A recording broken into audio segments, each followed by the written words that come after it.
আল্লাহকে আল্লাহ বলে স্বীকার করে। এই দুনিয়াতে এমন মানুষও আছে দোকানদারি করে, ক্ষেত খামারে কাজ কাম করে, যেখানেই থাকুক না কেন কানটা আল্লাহর ঘরের দিকে দিয়া রাখে, কখন মুয়াজ্জিন আযান দিবি, কখন আমি আল্লাহর ঘরে চলে যাব।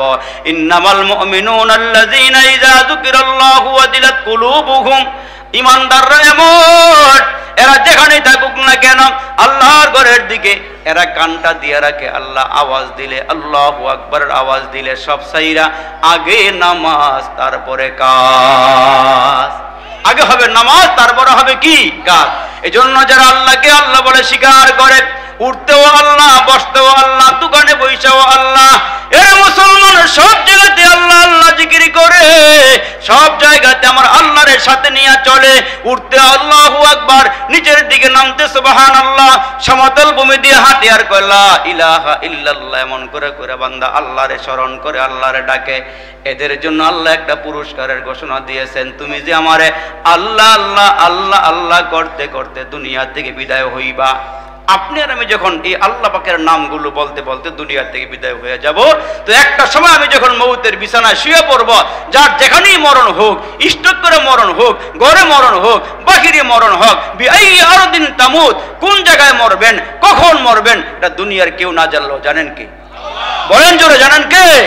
দুনিয়ার কেউ না জানলো আল্লাহ জানেন। আমি ঘর থেকে বের হয়ে আসছি, আবার ঘরে ফিরতে পারবো এই গ্যারান্টি আমার কাছে আছে না? আসার সিরিয়াল আছে, যাওয়ার কোনো সিরিয়াল নাই। এই জন্য যারা আল্লাহকে আল্লাহ বলে স্বীকার করে, কামা হাক্কু হয়ে আল্লাহর তরিকার ভিতরে ঢুকে গেছে, পরিপূর্ণ মুসলমান হয়ে গেছে, তার হাত মুসলমান হয়ে গেছে, পা মুসলমান হয়ে গেছে, অঙ্গ প্রত্যঙ্গ সব মুসলমান বানায়া বাড়াইছে। একটা মানুষ যখন এমন করে মুসলমান হয়ে দুনিয়া থেকে বিদায় হয়, তখন ওই মানুষটার জন্য আল্লাহু আকবার, যেই প্লেটে খাইতো এই প্লেটটা আল্লাহর বান্দার জন্য কাঁদে, যেই জায়গাতে সেজদা করতো ওই জায়গাটা বান্দার জন্য কাঁদে, যেই নামাজের মুসল্লা সেজে ওই মুসল্লাটা কাঁদে, যেই খাটের মধ্যে বান্দায় শুইতো ওই খাটটা কাঁদে আর বলে আল্লাহ মুমিনটা আর এখানে ঘুমাবে না, আল্লাহ মুমিনটা এই প্লেট আর খাবে না, আল্লাহ এই মুমিনটা এই মুসল্লার ভিতরে আর সেজদা দিবে না।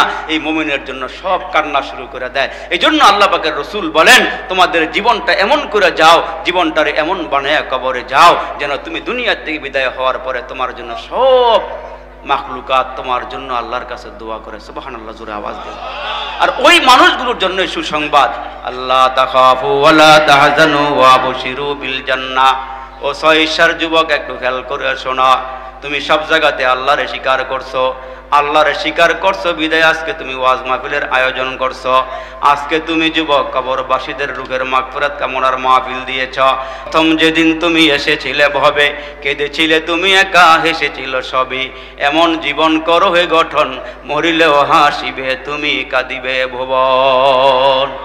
তোমার জন্য সব কাঁদবে। এই জন্য আল্লাহ বলেন, যারা আমাকে স্বীকার করছে, আমাকে রব বলে মানছে, ইসলামের ভিতরে ঢুকে গেছে, এদের জন্য একটা সুসংবাদ হলো আল্লাহ তাখাফু, ও বান্দা তোমার মরার সময় কোনো চিন্তা থাকবে না। সুবহানাল্লাহ। ওয়ালা তাহজানু, তোমার কোনো ভয় থাকবে না, তোমার কোনো চিন্তা থাকবে না, তোমার চক্ষুটা বন্ধ হতে দেরি হবে।